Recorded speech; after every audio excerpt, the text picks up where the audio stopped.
हे नाथ, अगर आप गिराओगे तो हम गिर जाएंगे, लेकिन जो तू माथे ऊपर बिठावे, जो तू माथे ऊपर बिठा, मैं तो भी ना शर्माऊं शर्माऊं, मारा गिरधर लाल, थारो नचायो नाचूं रे, मारा गिरधर लाल थारो न लक्ष्य से मूढ़ दृशा नटो नाट्य धरो यथा। वही बात कुंती यहाँ कह रही है कि नाथ, इस संसार में सब कठपुतली की तरह नाच रहे हैं। हमें लगता है कोई धनवान हो गया, कोई कलेक्टर हो गया, कोई एसडीएम हो गया, कोई डीएम हो गया, कोई महाराज जी हो गया, कोई संत हो गया, कोई व्यसनी हो गया, कोई पापी हो गया, लेकिन वास्तविक में ये सब कठपुतलियां आपकी, आप नचा रहे हो।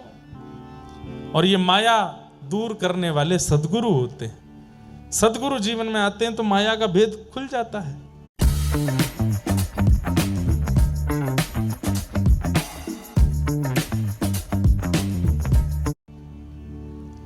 कुंती ने भगवान की स्तुति गाई, अंत में दूर करने वाले सद्गुरु होते हैं। सद्गुरु जीवन में आते हैं तो माया का भेद खुल जाता है।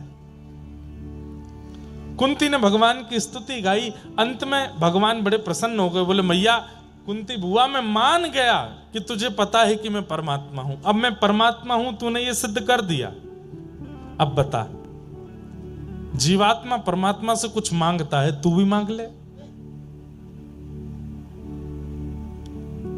जीवात्मा परमात्मा से कुछ मांगता है, तू भी मांग ले।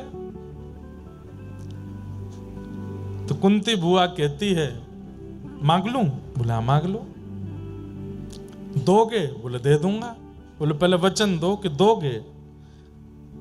ठाकुर जी बोले, वचन की क्या आवश्यकता है, मैं कह रहा हूं मैं दूंगा। बोले नहीं, वचन दो, दूंगा। सोच लो। बोले सोच लिया, दूंगा। और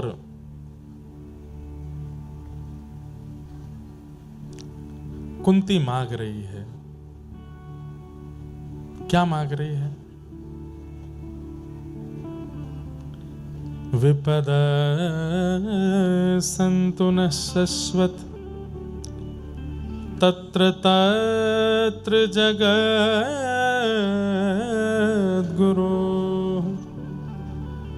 भवतो दर्शनं यत्स्यात् अपुनः भवदर्शनम्।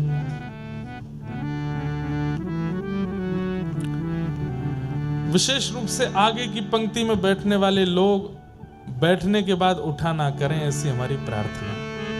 पीछे वाले बेचारे उठें जावें, वैसे पीछे वाले उठते नहीं हैं, लेकिन आगे की पंक्ति वाले भी अच्छे हैं, लेकिन कुछ दो चार लोग उठें तो उनको मना किया करो। बोले देखो व्यास जी को आप ही दिख रहे हो, पीछे वालों की तो शक्ल ही नहीं दिखती हमको, सब श्याम सुंदर दिखाई देते हैं, लेकिन आगे वाले दिखते रहते हैं। तो इनसे हमारी प्रार्थना, आप लोग वीवीआईपी हो तो वीवीआईपी जैसे बैठे रहो, पूरी कथा सुना करो, क्योंकि आप हमको दिख रहे हो। नहीं दिखते तो आप उठो, जाओ, आओ, खांसो, बैठो, खाओ, पियो, कुछ भी करो, लेकिन आगे बैठे हैं तो बैठे रहे। विपद सन्तु नः शश्वत्, तत्र तत्र जगद्गुरो। कुंती भगवान के सामने प्रार्थना करती हुई कह रही हैं कि नाथ, यदि आप मुझे देना चाहते हैं तो एक ही वरदान दे दीजिए। बहुत ध्यान से सुनिएगा। क्या? इस संसार में जितनी भी विपत्तियां हैं, जितने भी संकट हैं, जितने भी कष्ट हैं, वो सब मेरे जीवन में आ जाएं, कृपा करके ऐसा मेरे ऊपर उपकार कर दीजिए, सारे कष्ट मेरे जीवन में आ जाएं। कुंती ने भगवान का हाथ पकड़ रखा था, ठाकुर जी ने तुरंत हाथ पीछे किया। कुंती बोली, आप याद रखना 3 बार कहा था आपने, दूंगा दूंगा दूंगा, वचन दिया था दूंगा, और अब हाथ पीछे कर रहे हो। बुआ तू क्या मांग रही है? कष्ट मांग रही है, विपत्ति मांग रही है, दुख मांग रही है। पहले तो तेने ये प्रमाणित किया कि मैं परमात्मा हूं, और जब मैंने कहा कि परमात्मा से कुछ मांगो तो तू कष्ट मांग रही है। संसार के लोग सुख मांगने से हारते नहीं, थकते नहीं, अपनी लंबी लंबी चौड़ी चौड़ी लिस्टें लेकर के मेरे सामने खड़े हो जाते हैं और तू दुख मांग रही है, क्यों? कुंती का पूरा जीवन यदि आप देखेंगे तो आपको कभी नहीं लगेगा कि इनके जीवन में सुख रहा होगा। बाल्यकाल में बिना विवाह के एक पुत्र प्राप्त हो गया जिसका नाम था कर्ण। सूर्यदेव ने प्रदान कर दिया था मंत्र के प्रभाव से। इनको एक संत ने एक मंत्र दिया था, इस मंत्र से जिस देवता को बुलाओगी वो प्रकट हो जाएगा। सूर्यदेव को प्रकट कर दिया। सूर्यदेव प्रकट हो गए, बोले कहिए माता मैं क्या सेवा करूं? तो कुंती बोली मैं तो बस मंत्र पढ़ के देख रही थी कि इससे कुछ होता है कि नहीं। सूर्यदेव बोले अब तो मैं आ गया हूं, कुछ दे के जाऊंगा आपको। बोले मुझे कुछ नहीं चाहिए। तो सूर्यदेव ने अपने पुत्र कर्ण को दे दिया। लता पत्रों में लपेट करके उसको नदी में प्रवाहित कर दिया कुंती ने। एक धोबी की पत्नी ने उसको गोद लिया। मां का नाम राधा था तो कर्ण का नाम राधे हुआ। लेकिन कुंती जानती थी जब यही कर्ण कौरवों के पक्ष में मिल गया, कुंती को पता था कि ये मेरा बेटा है। विवाह हुआ पांडु महाराज से, जिनको ऐसा रोग लगा था और शाप भी लगा था कि अपनी पत्नी को सहवास की भावना से स्पर्श करोगे तो तुम्हारी मृत्यु हो जाएगी। शिव कृपा से प्राप्त हुए पांडव, लेकिन उन्हें भी सुख नहीं दे पाई। क्यों? पूरे जीवन भर वन में ही भटकना पड़ा उनको लेकर के। विधवा हो गई युवावस्था में। कितना सब कुछ सहा कुंती ने अपने जीवन में, कष्ट ही कष्ट देखा, कभी सुख नहीं देखा था। और आज जब हस्तिनापुर की राज्य गद्दी पर पहली बार पुत्र सुशोभित हुआ, जीवन के सारे दुख समाप्त हो गए, कष्ट समाप्त हो गए। ठाकुर जी सामने खड़े और ये झोली फैला के कह रही कि मुझे कष्ट दे दो। बुआ तेरे जीवन में कल से सुख आना शुरू हुआ और 12 घंटे भी नहीं हुए हैं और आज तू मेरे से कह रही है कि तू मुझे दुख दे दो, क्यों? कुंती कहती है आप ये बात मानते हैं कि कल तक मेरे जीवन में कष्ट था? बोले हाँ। और आप ये भी मानते हैं कि 12 घंटे पहले मेरे जीवन में सुख आ गया? बोले हाँ। अब मेरे जीवन में सुख रहने वाला है? बोले हाँ। हे नाथ, कल तक मेरे जीवन में कष्ट था तो कष्ट के साथ साथ द्वारिकाधीश भी खड़े थे, लेकिन 12 घंटे पहले सुख आते ही द्वारिकाधीश जाने की योजना बनाने लगे और अब द्वारिका को जा रहे हैं। मुझे वो सुख नहीं चाहिए जिसमें कृष्ण चले जाएं। मुझे वो सुख नहीं चाहिए जिसमें आप छोड़ के चले जाओ। मुझे उस कष्ट की याद आ रही है, उस वनवास की याद आ रही है, उस विपत्ति पीड़ा की याद आ रही है जिस विपत्ति पीड़ा वनवास कष्ट में आप साथ खड़े थे। मुझे ये सुख अच्छा नहीं लग रहा है क्योंकि आप जा रहे हो। प्रायोरिटी सुख या दुख नहीं है, प्रायोरिटी कृष्ण है।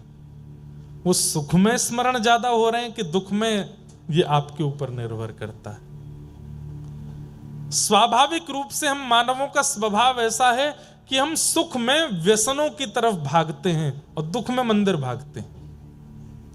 जैसे जीवन में धन ज्यादा आ जाए, संपत्ति ज्यादा आ जाए, ऐश्वर्य, आप देखेंगे धन संपत्ति ऐश्वर्यवान व्यक्ति नास्तिक ही होते हैं। भजन वजन कथा में मन नहीं लगता, वो आए दिन भगवान पे ही प्रश्न उठाते रहते हैं। और जिनके जीवन में कष्ट ज्यादा होता है वो कभी ठाकुर जी पे प्रश्न नहीं उठाते।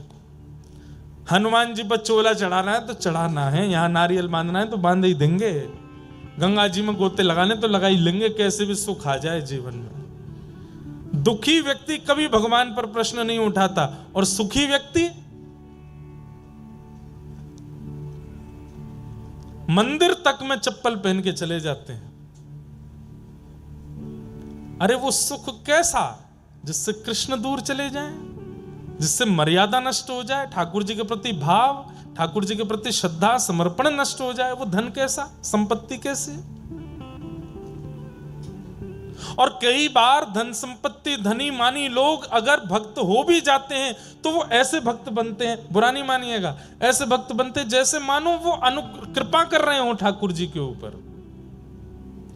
कई बार ऐसा लोग बोलते हैं हमें तो बड़ा आश्चर्य हुआ, इतने धनवान होते हुए भी ये वृंदावन आते। अरे वृंदावन पर कृपा कर रहे हैं क्या आके? इतने धनवान होते हुए नीचे बैठ के कथा सुन रहे हैं। अरे क्यों? नीचे बैठ के ही कथा सुनी जाती है। इतने धनवान होते हुए भी रोज हर मंगलवार वहां जाते हैं। इतने धनवान होते हर महीने खाटू श्याम जाते। क्यों? कृपा करने जा रहे हैं खाटू श्याम जी पे? नहीं। अत्याधिक सुख कई बार ठाकुर जी से दूरी बनवा देता है। इसलिए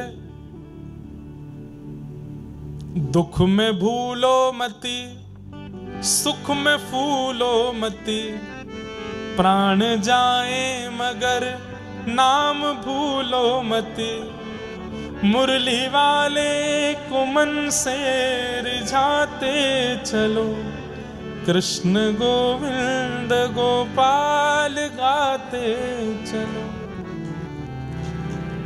कृष्ण गोविंद गोपाल गाते चलो। देखना इंद्रियों के न घोड़े भगे, इनमें हरदम जो संयम के कोड़े पड़े, अपने रथ को सुमार्ग लगाते चलो, कृष्ण गोविंद गोपाल गाते चलो, कृष्ण गोविंद गोपाल गाते चलो। सुख में फूलो मती, दुख में भूलो मती। कुंती कह रही है मुझे वो दुख चाहिए जिसमें आप मेरे साथ रहो, आप मेरे पास हैं। भगवान ने तुरंत भुआ को हृदय से लगाया और कहा, भुआ तू जब कहेगी मैं तेरे सामने प्रकट हो जाऊंगा, किसी को नहीं दिखूंगा, बस तुझे दिखूंगा, बस तू मुझे बुला लिया कर। मैं कहा करता हूं कथा में, कभी अगर अवसर मिले और आपको व्यवस्था मिले तो कुंती, कर्ण और कृष्ण, ये तीन क हैं महाभारत में। कुंती, कर्ण और कृष्ण, इन तीनों का आस्वादन कीजिए, इनका जीवन पढ़ लीजिएगा एक बार। इन तीनों का जीवन पढ़ने के बाद जन्म से लेकर के इनकी संपूर्ण प्रक्रिया, कृष्ण की तो हम सुनते ही हैं, कुंती और कर्ण की भी सुनिए। उस दिन आपको अनुभव होगा मेरे जीवन में दुख कोई बहुत बड़े नहीं है, दुख तो इनको कहते हैं। एक बहुत बड़े कवि हैं, उन्होंने कर्ण के ऊपर भी लिखा है, अवकाश नहीं फिर बताएंगे। भगवान की स्तुति गाती है। ठाकुर जी बोले, अब भुआ अब तुम विराजो। अब रथ में जैसे ही बैठे ठाकुर जी निकलने लगे, इतने में ही रोने की आवाज आने लगी। भगवान ने कहा अब कौन रोने लगा? देखा तो युधिष्ठिर जी रो रहे थे। भगवान बोले अब तुम क्यों रो रहे हो? तब युधिष्ठिर जी बोले, बालद्विज स्विहन मित्र पितृ भातृ गुरुद्वः, नमेष्या निरयान मोक्षो यपि यापि वर्षायुतायुतै। मेरे कारण कितने बालक अनाथ हो गए, कितनी माताएं विधवा हो गई, मैंने अपनों को मार दिया। बहुत ध्यान से सुनिए थोड़ी देर। मोह अर्जुन को हुआ लेकिन युद्ध करने से पहले, और वैसा ही मोह युधिष्ठिर को हो रहा है, पर कब? युद्ध होने के बाद। गलती करने से पहले यदि आपके मन में सतर्कता आ रही है तो आप अर्जुन हो। कृष्ण आपकी सहायता कर सकते हैं, लेकिन पूरे रायते फैलाने के बाद रोना, ठाकुर जी कह रहे हैं अब रोने से क्या फायदा, जब चिड़िया चुग गई खेत, सब हो गया, खुद किया, अब रो क्यों रहे हो? ठाकुर जी कहते हैं ऐसे व्यक्ति कायर होते हैं जो गलती करने से पहले चेतते नहीं, गलती करने के बाद रोते हैं कि हमने बहुत बड़ी गलती कर दी, हमसे अपराध हो गया, कान पकड़ रहे हैं, क्षमा मांग रहे हैं, दंडवत कर रहे हैं। ठाकुर जी कह रहे हैं रोने से काम नहीं चलेगा, अब संकल्प लो दोबारा नहीं करोगे, और जो कर दिया उसका दंड भोगोगे, तो ही तुम निवृत्त हो सकते हो। युधिष्ठिर रो रहे हैं। भगवान बोले क्यों रो रहे हो? बोले मैंने कितनी माताओं को विधवा कर दिया, युद्ध में उनके पति मार दिए, कितने बच्चे अनाथ कर दिए, उनके पिता मार दिए। यदि मैं ही पीछे हट गया होता युद्ध मैदान से तो ये महाभारत नहीं होता, माताएं विधवा नहीं होती, बच्चे अनाथ नहीं होते। भगवान बोले वाह, बहुत बड़ी बात कह रहे हो युधिष्ठिर। ऐसा ही मोह हुआ था अर्जुन को, लेकिन गीता सुना दी थी मैंने। अब वही मोह अब तुम कर रहे हो, अब मैं क्या सुनाऊं? बार बार नहीं सुनाऊंगा, इतना समय नहीं है मुझ पे। मेरा मोह दूर कीजिए, मैं बहुत व्याकुल हो रहा हूं, मुझे नरक में भी स्थान नहीं मिलेगा, मैं इतना बड़ा पापी हूं। भगवान बोले अब हम जहां फेल होते हैं वहां हमारे भक्त पास होते हैं। रणभूमि में मेरी प्रतीक्षा कर रहे हैं भीष्म पितामह, चलो उनके पास लेके चलता हूं, वो तुमको ज्ञान उपदेश करेंगे। और भगवान भीष्म पितामह के पास लेकर के गए। बहुत सुंदर स्तुति है भीष्म पितामह की। पितामह भीष्म बाणों की सैया पर लेटे हैं, रोम रोम में बाण लगा है भीष्म पितामह के, लेकिन मरे नहीं है। क्यों? इच्छा मृत्यु का वरदान पिता से मिला हुआ है इनको। बंधुओं, एक बार हम महाभारत की कथा कभी वैसे हमने एक दो लोगों को वचन दिया हुआ है कि हम महाभारत की कथा करेंगे। महाभारत की कथा 7 दिन में नहीं होगी, 1 महीने में होगी, 30 दिन में होगी महाभारत। बहुत अच्छी कथा है महाभारत। एक मानव के जीवन के जितने प्रश्न, सबका उत्तर है महाभारत में। बाणों की सैया पर लेटे हैं भीष्म पितामह। इच्छा मृत्यु का वरदान इनके पिता शांतनु महाराज ने इनको दिया है। जब तक इनकी इच्छा नहीं होगी ये मर नहीं सकते। अगर हमको ये मिला होता वरदान कि तुम्हारी इच्छा मृत्यु है, बताओ क्या करना चाहते हो, तो हम लोग कैसी इच्छा मृत्यु रखेंगे? कढ़ी कचौड़ी खाने को मिल जाए, वृंदावन की लस्सी कोई आके पिला जाए, ये खवा जाए वो खवा जाए, ऐसी सौंधी हवा चलने लग जाए, खूब सारे गहने मेरे शरीर पर पड़े हों, हाथों में खूब सारे हीरे की अंगूठियां हों, सारे भोगों को भोग करके पेट। एक व्यक्ति मुझसे कहीं बोला, महाराज जी मैं बस एक ही चीज चाहता हूं, क्या मैं भूखा नहीं मरूं, मेरा पेट भरा हो जब मेरे प्राण निकले। मैंने कहा वाह, ऐसी भी इच्छा होती है लोगों की। लेकिन भीष्म पितामह की इच्छा मृत्यु क्या है कि द्वारिकाधीश सामने खड़े होंगे, मैं उनके सुंदर श्याम सरोरुह वदन को देख रहा हूंगा, तब प्राण त्यागूंगा। बंधुओं, एक कथा याद आ गई। भीष्म पितामह कलिकाल में एक भक्त के रूप में प्रकट हुए, जिनका नाम था सैन नाई, जो बाल काटते हैं।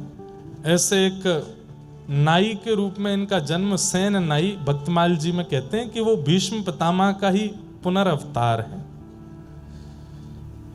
इतना सुंदर प्रसंग है सैन नाई का, हम पहली बार सुना रहे हैं। ये नाई थे, बाल काटने का काम करते, और राजा के नाई थे, राजा के बाल काटते थे, और किसी के बाल काटने को इनका अधिकार नहीं था। नगर के राजा के नाई थे। एक दिन इनके मन में बड़ी भक्ति जगी तो कथा सुनने गए। तो कथा में व्यास जी बता रहे थे कि गीता में भगवान कहते हैं मासा नाम मार्गशीर्षो, हम मार्गशीर्ष महीना मैं हूं, इन भावों में ये मैं हूं, इन भावों में भगवान अपनी विभूतियों का वर्णन कर रहे थे। सब लोग ध्यान से सुनिएगा, 10-15 मिनट और सुनो, फिर विश्राम करेंगे। और तभी भगवान गीता में कहते हैं कि मानवों में जो राजा है वो मैं हूं। जहां कहीं भी राजा हैं, भगवान ने यह बात कही है कि राजा मेरा ही प्रतिनिधि है। राक्षसों में प्रहलाद मैं हूं, भगवान स्वयं कह रहे हैं। तो सैन नाई बैठ करके कथा सुन रहे थे, बोले कि मानवों में राजा मैं हूं, राजा मेरा ही प्रतिनिधि है। तो नाई तो बड़ा प्रसन्न हो गया, बोले मुझे ठाकुर जी मिल गए। अपने राजा की इतनी बढ़िया हजामत करते, उनके हाथ पांव दबाते, मालिश करते, खूब हाथ पैर दबाते, सिर और बढ़िया प्रेम से सेवा करने लगे। बोले कि यही हमारे भगवान हैं। अब तो वो राजा के हफ्ता में 1-2 बार जाके हजामत करते, और उसके बाद कभी समय मिलता तो कथा सुनते। एक बार कथा में व्यास जी ने बोला कि बिन गुरु के हुए ठाकुर जी प्राप्त नहीं होते। तो सैन नाई जी के मन में आया कि अब मैं गुरु कहां